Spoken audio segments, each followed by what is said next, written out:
Marath 9 was a rock, a polished one, orbiting a dead planet, ringed with defensive satellites and energy shields, but still a rock, designed to host peace talks between species who barely shared the same atmosphere.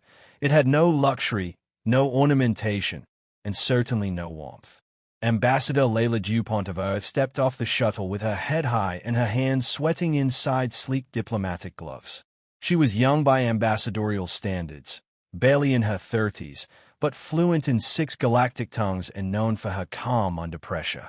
Her heels clicked against the alloy floor of the arrival bay, trailed by a single figure, a silent shadow in black armor. Her bodyguard. He stood nearly 2 meters tall, helmeted, faceless, broad-shouldered.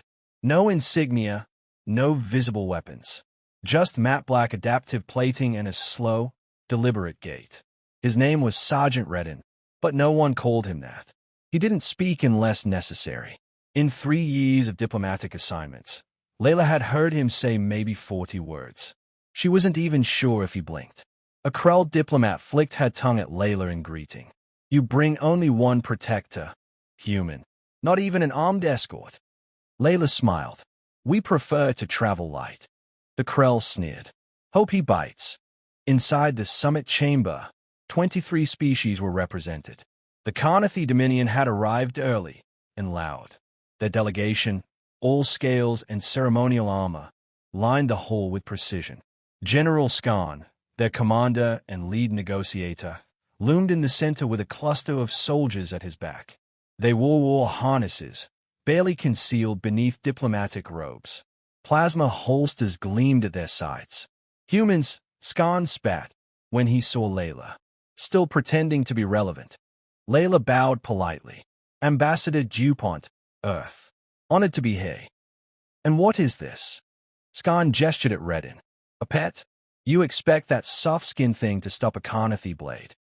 He's not here for violence, Layla said, still calm. He's here to prevent it. Skarn bayed his teeth in a smile that had more threat than humor.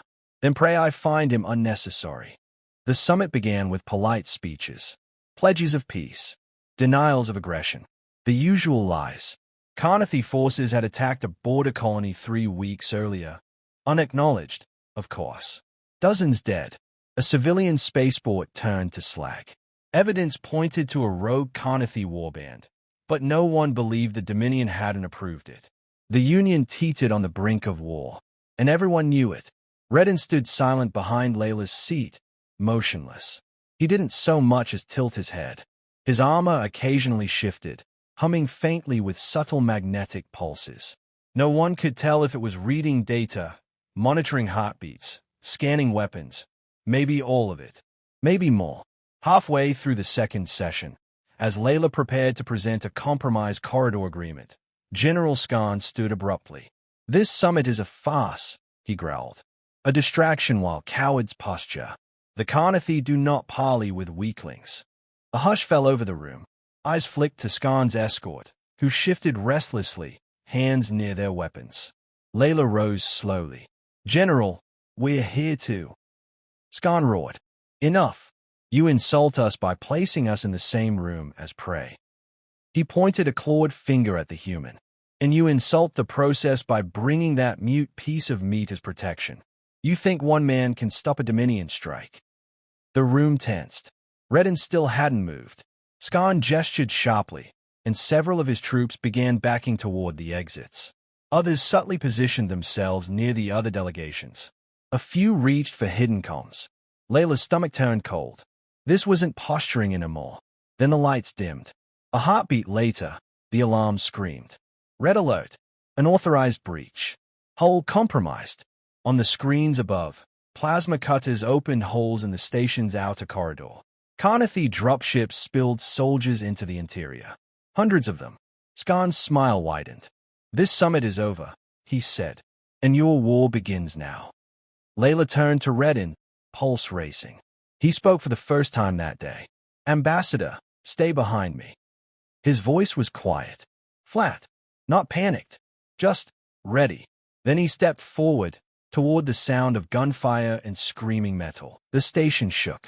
not with the rhythmic hum of thruster adjustments or atmospheric control, but with the pounding thud of explosives breaching airlocks and armored boots slamming metal decks. The Karnathi assault had begun. Ambassador Layla DuPont gripped the edge of the summit table as the alarms blared louder. Holograms fizzled and glitched. The other delegates were shouting, scrambling, some screaming in languages she didn't understand. The Krell envoy had already bolted. The Narari floated above their seats, panicked and useless. The Karnathi soldiers inside the chamber raised their weapons. Then Sergeant Reddin moved. No one saw the exact moment he began. One instant, he was standing beside Layla, still as a statue. The next, he was already 10 feet away, between her and the advancing Karnathi.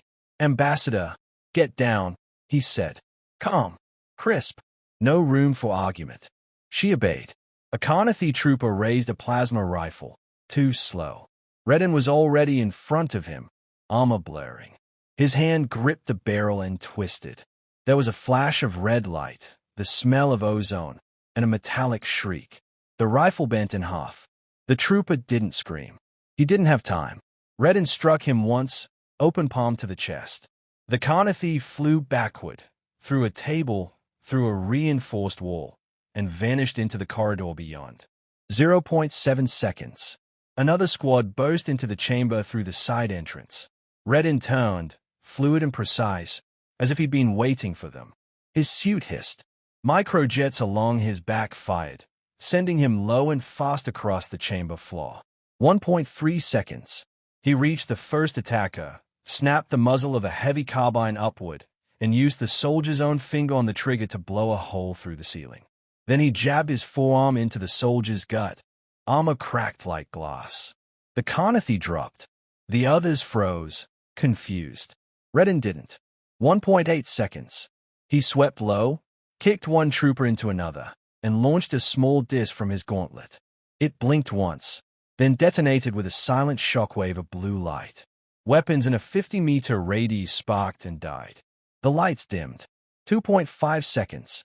The air hung thick with smoke and failure. The Karnathi inside the chamber were stunned, some already trying to surrender. Those outside didn't get the chance. Reddin moved again. 3.0 seconds. It was over. 15 Karnathi soldiers disabled or dead. Not a single shot fired from Earth's side. No casualties. Reddin stood in the middle of the chamber, breathing slow and even. His armor hissed softly, adjusting temperature and pressure. Layla peeked from behind the shattered table. Her hands trembled. Her pulse roared in her ears. "What the hell?" one of the alien diplomats whispered. Broadcast drones had captured everything. The footage played live across internal station channels and external Union frequencies. From every angle, every corner, the moment had been recorded and transmitted. Across 5-star systems, the war had just begun and ended in 3.0 seconds. Reddin turned and walked back to Layla, slow and deliberate. His visor hissed open with a soft hydraulic exhale. His face was pale, unbothered. He looked down at her, blinked once. "Ambassador, are you injured?" She shook her head slowly. No, I'm okay." His expression didn't change. He extended a hand to help her up. She took it, still stunned. Sirens still echoed through the station, but the shooting had stopped. Outside the chamber, Karnathi assault teams began to retreat. Half of them didn't understand why. The other half had seen the footage and dropped their weapons immediately. On the Karnathi command ship, General Skan received a transmission. It was a loop, Reddin moving, braking, disabling, destroying. No resistance. No delay. A single human had dismantled an elite strike force in under 3 seconds. Skan snarled, hissed something to his aides, and ordered a full retreat. He didn't know what else Earth had brought. But if this was just one human, he wasn't going to find out what 10 looked like. The summit chamber was silent now. Smoke lingered like a ghost. The table was half shattered, chairs overturned. Some diplomats still crouched behind debris, peeking cautiously at the man in black armor standing motionless in the center of it all. Sergeant Reddin hadn't moved since the last Karnathi soldier hit the floor. Ambassador Layla DuPont sat upright, blood rushing in her ears, trying to keep her expression neutral. She was aware that every remaining delegate in the room was watching her, and more importantly, watching him. Status of all diplomatic personnel, she asked, forcing her voice steady. A station AI answered calmly. All delegates alive. Minimal injuries. Karnathi attackers have withdrawn. No further breaches detected. A sigh of collective relief passed through the room. A Krell minister finally found the courage to speak. What is that thing you brought with you? Layla stood. Her legs ached, but she squared her shoulders. That's Sergeant Reddin. He's my bodyguard. The Krell hissed. He's not a soldier. He's a weapon. Layla didn't respond. Because they were right. Reddin stepped forward. His visor slid open again, revealing the same unreadable human face. Calm, pale, with calculating eyes. He looked at her. Medical scan complete. You're clear, Ambassador. Thank you, Sergeant, she said softly. I think we owe everyone an explanation. She motioned to the room. Earth is not a militarized world. We don't bring armies to diplomatic talks. But we know war. We know it intimately.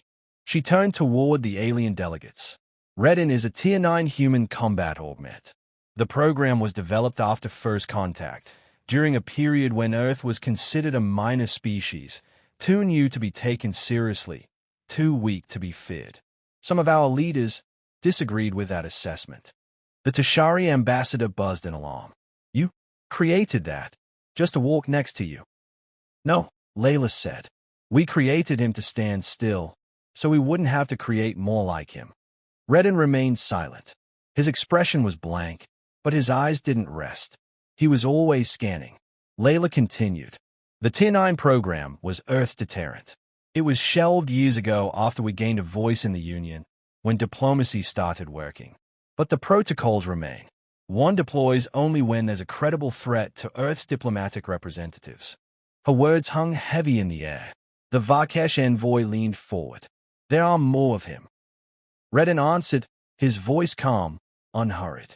There were 12. A beat. Now there are 5. Layla glanced at him. That was more than she had known. She returned to the room. We never intended to use them. But the Karnathi chose to bring war into a peace summit. Earth responded. The alien envoys exchanged low murmurs, fearful, reverent. Reddin looked down at the blooded floor, then spoke again. I didn't kill them all.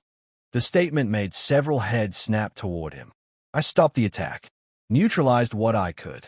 Lethal force was only used against those who refused to disengage. There was something almost mournful in his tone. Layla picked up on it. He's not a killer, she added. He's a deterrent. You've all seen that now. And so has the Karnathi Dominion. A Union security team arrived to take over the scene.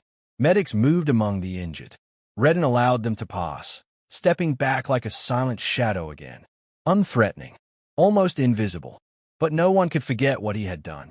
Later, in a private corridor aboard the station, Layla finally confronted him alone. Why didn't you tell me what you were truly capable of? I was told not to, he said. The program requires silence unless activated. The logic was simple. If Earth must use us, it's already too late for conversation. She studied him. And now, you activated again. He shook his head. Protocol deactivates once the threat is gone. Then what are you now? Reddin paused. His expression didn't change, but his voice softened. I'm just your shadow, Ambassador, until they try again. She didn't answer for a while. She didn't need to, because now the galaxy had seen what it meant to threaten a human diplomat. And for the first time in years, the Union wasn't laughing at Earth. They were afraid. The war had ended before it truly began. Within 12 hours of the Karnathi Dominion's failed assault on Ma'arth 9, an official message was received across Union channels. The Karnathi High Conclave issued a full retraction of a declaration of war, calling it a localized incident and denouncing General Skan as a rogue commander. Skan's ship had gone dark. Some speculated the Karnathi had silenced him to save face. Others believed he'd fled, terrified of Earth's response. Regardless, the Dominion's position had shifted. Suddenly, they wanted peace, and they wanted it fast. Back on Ma'arth 9, Ambassador Layla DuPont found herself seated again at the diplomatic summit table. this time with no raised voices, no saber-rattling, and no thinly veiled threats. The Karnathi delegation had changed entirely. The new envoy, a smaller and older reptilian scholar named Vexer, spoke softly and never once made eye contact with Reddin. Not that Reddin said a word. He stood in the same spot as before, silent, motionless, and fully armored. The shadow at Earth's side. I believe we can find terms acceptable to all, Vexer rasped, bowing his head slightly. The Dominion is prepared to acknowledge the territorial boundaries proposed earlier. We will also offer reparations for the damage caused to the station and the other delegates. Layla nodded politely. We appreciate your willingness to move forward. Around the table, other delegates murmured in agreement. The fear was still there, palpable and unspoken, but now it served diplomacy. No one wanted to see another human bodyguard in action.